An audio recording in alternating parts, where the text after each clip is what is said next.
I'm not here to put on a play.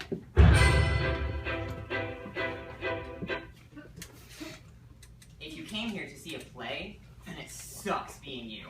We believe that putting on a play is a bad idea. A horrible idea. A rotten idea. An oozing green, horrible, slimy liquid. You'd rather kiss your brother full on the mouth than have to deal with this.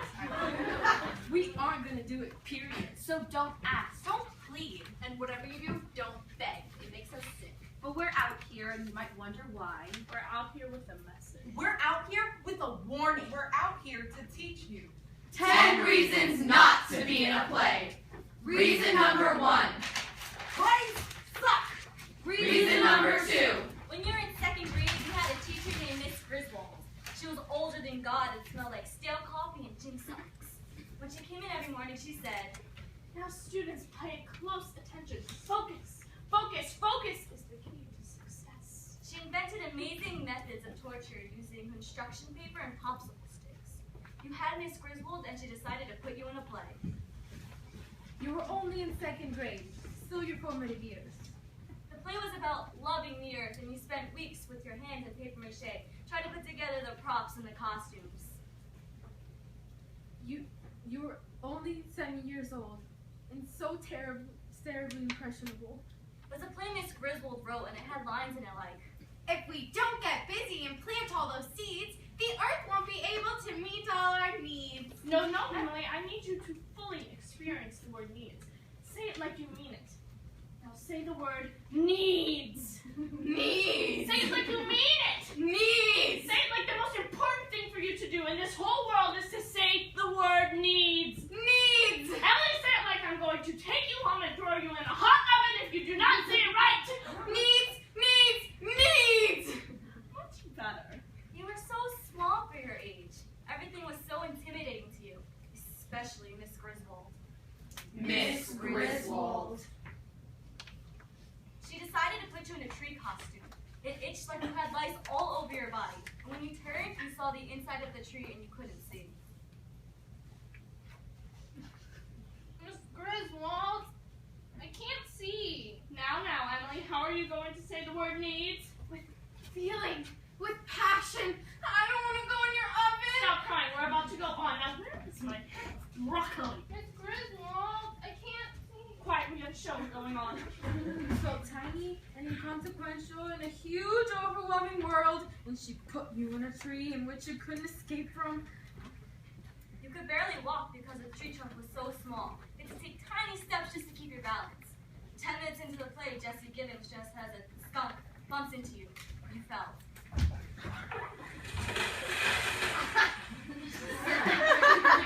Age 7, as you toppled down,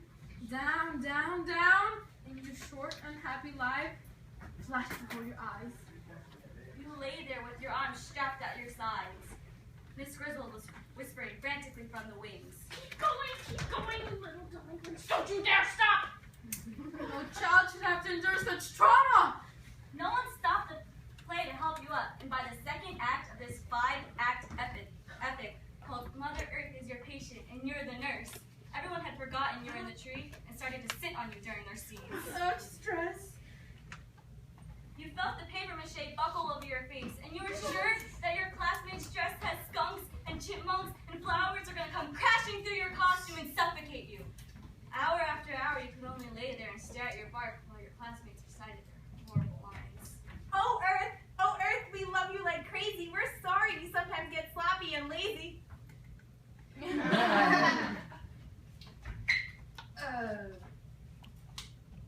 The trees all around, like maple, beech, and ash, shouldn't have to put up with all of our trash. When the play was finally over and everyone had taken their bows and exited the stage, you were still left there, a fallen and forgotten tree, feebly calling for help. When your mother had found you, you had given up and gone to sleep. And in that sleep, you had your first nightmare where Miss Griswold was a giant tree coming at you with 1,000 play strips. You couldn't move, you couldn't run, you couldn't scream. Night after night, that dream came back for weeks and months. Eventually, you had it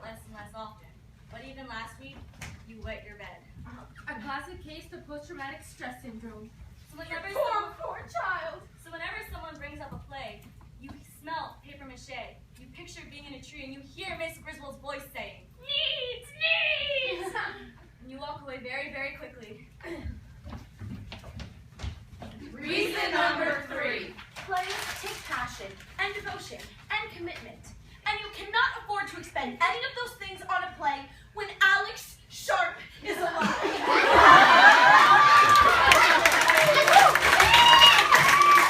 All passion, all devotion, all commitment must be directed at him and him alone. Alex Sharp is your everything. He is your sun and your moon and your breakfast cereal. He is your waking and your sleeping. He is your daydreams and your night dreams. He is the taste of toothpaste. He is the cold breeze in your face. Every time you exhale, you should exhale with a single purpose: to say the name Alex. Alex! Alex! Every thought you form should have but one purpose: to visualize Alex. I think I see him. He looks like a great silver cloud hanging in the sky and the sun streaming through him. He looks like an enormous plate of lasagna just bubbling with cheese. That's true. Like a Roman Coliseum. Like a ticket to the Super Bowl. Like Alex Sharp.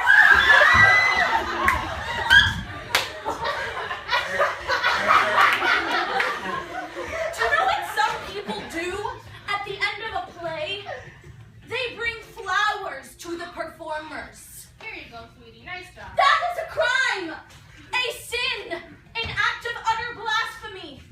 Because all the flowers grown in the world are grown for one purpose, and one purpose only: to be strewn at the feet of Alex.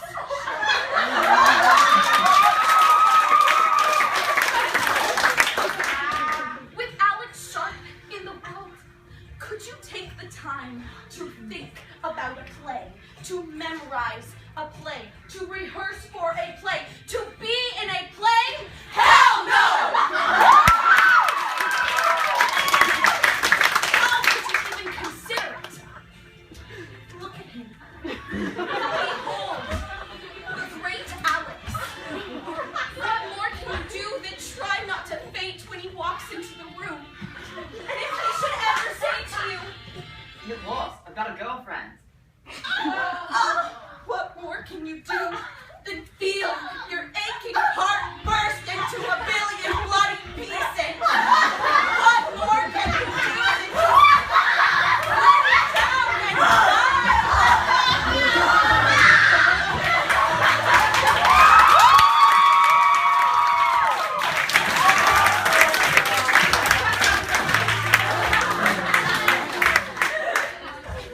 Reason number 4.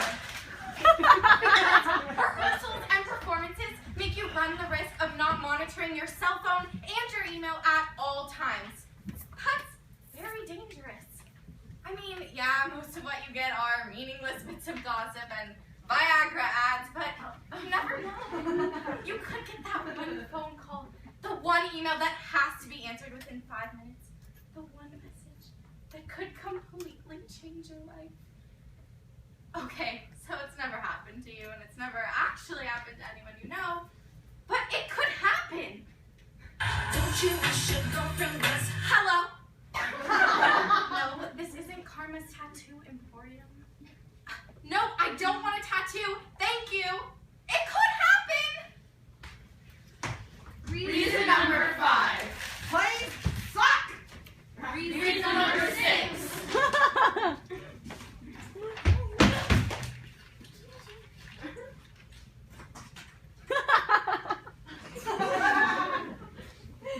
Because you're just too shy. And you'd be mortified just staring out at those lights, knowing that people are sitting there judging you on what you're wearing, on how you're standing, on what you're saying.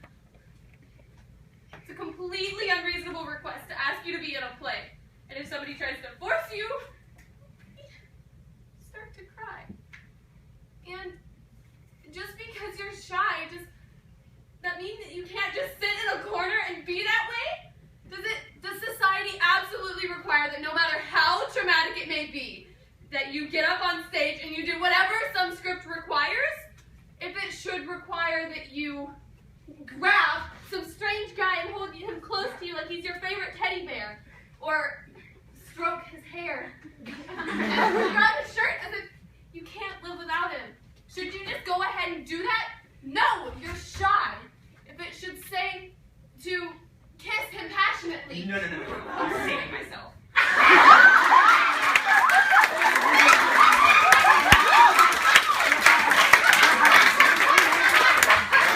See? He is too shy for that, and so are you. You can't be in a play, and you can't rope some guy, and you can't get up and embarrass yourself in front of an audience full of people because you were way too incredibly, amazingly, pitifully shy. Reason number 7. Because you'll get done with that play, and you'll feel pretty good about it. Everyone will agree it was kind of a kick. And then you'll get home and have this conversation with your mother. Hi.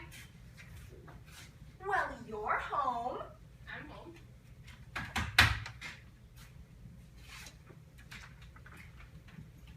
How was the pizza? Good. So, how'd you like the play? Oh, it was good.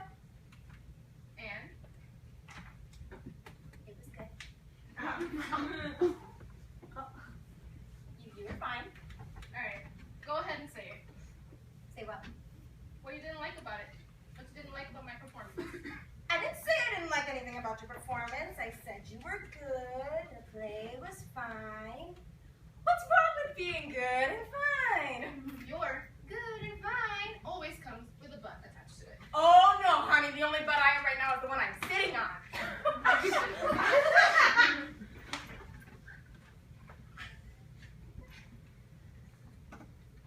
Say what? You were good. Fine. If you're denying it, that means it's big. What is it? Oh, really? It's big. Yes, really. There's a majorly huge butt hanging in the air above us. Well, that butt will just have to hang because I do not have one. Whatever. I'm tired. I'm going to bed. Well, there was one thing. I knew it. That's not a butt. There was one thing is the same thing as butt.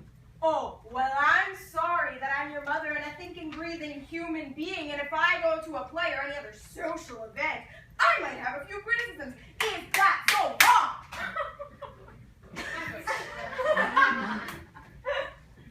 Okay. No, I want to know. What was it? No, honey. You're tired. Go to bed. No, I'm fine. Fine. Just like I was in the play. Fine. Except there was one little problem, wasn't there? Well. Yes, there was. Already. And then you're up until 2:30 in the morning listening to this woman drone on and take that good feeling you had and twist it. Twist it like a dirty Kleenex until you never want to hear the word play again. Reason number 8. Plays suck! Jane, you already said that for reason number 1 and reason number 5. Can you tell us anything more? Yeah, plays suck.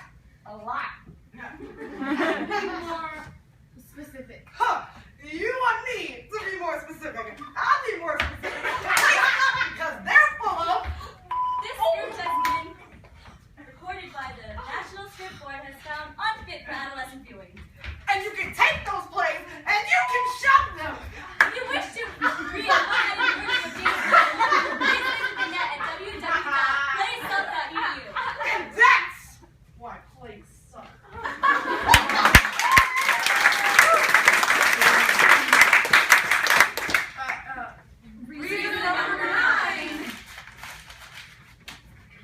Because when you're in a play, the makeup people will tell you, a guy, that you have to wear lipstick and blush and they never have the right colors that set off your natural skin tones.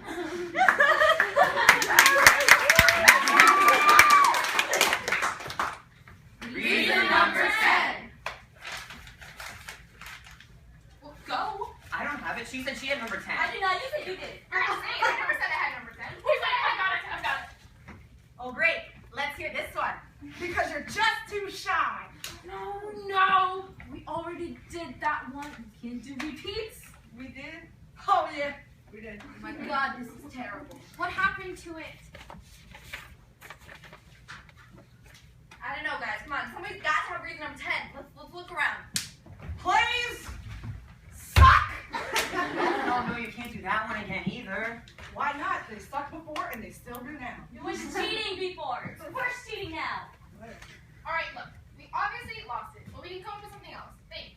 Reason 10 not to be in a play. Because the piranhas!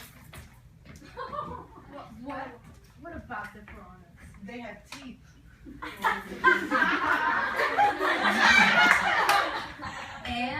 And they're biting little fishies. And they will... Go on! I'll forget it, I lost it.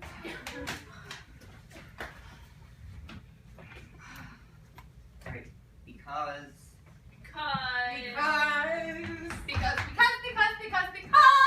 Because of the wonderful things he does. Sorry, I love that show. We please concentrate.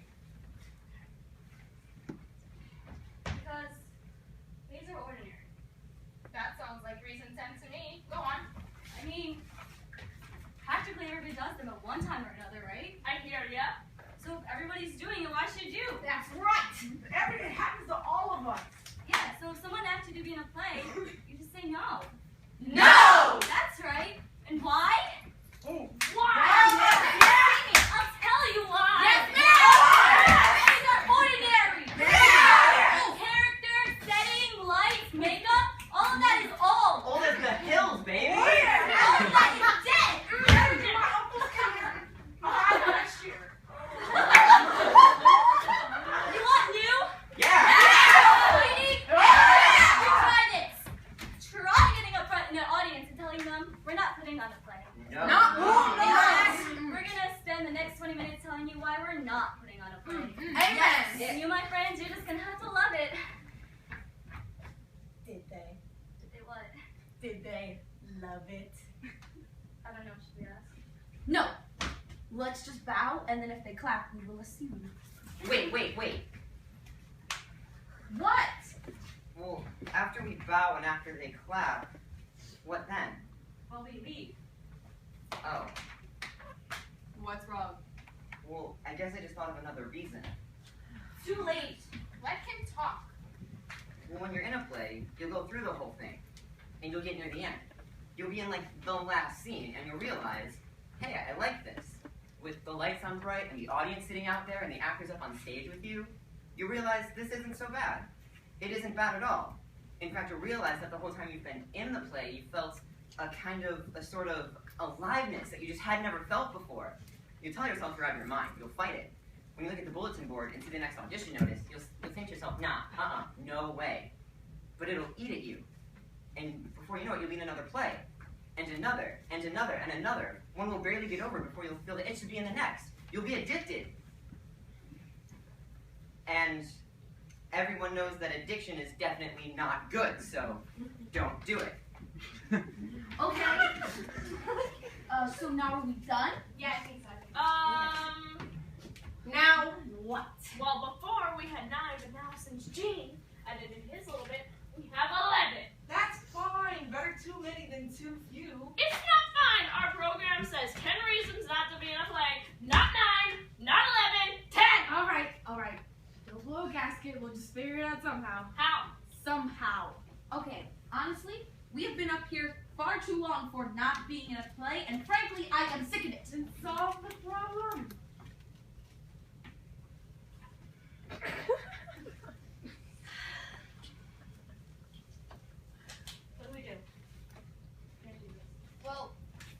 according to my calculations, they were only half reasons.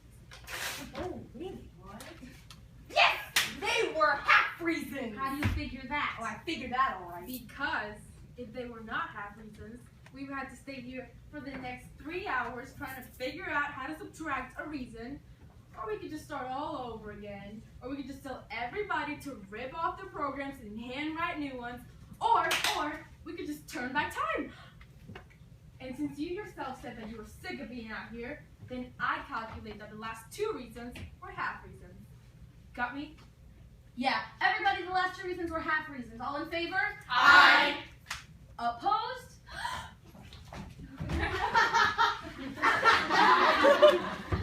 And ladies and gentlemen, since 9 plus 1 does indeed add up to 10, you have just witnessed 10 reasons not to be in a play.